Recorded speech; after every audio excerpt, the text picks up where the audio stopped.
So what is causing the desire then? It is only the attachment of your own mind. Whether the mind is attached to an object or to a person. So if the mind is attached, it leads to desire. And from desire come anger and greed and everything else. And if we give up all attachment, then what will happen? You will not have any desire because you don't have attachment. Your mind will become free and fly like birds.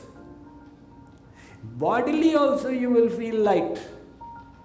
Stress, you will not know the name of what is the stress. And where is the question of anger and greed? So the only thing to do then is to give up this attachment.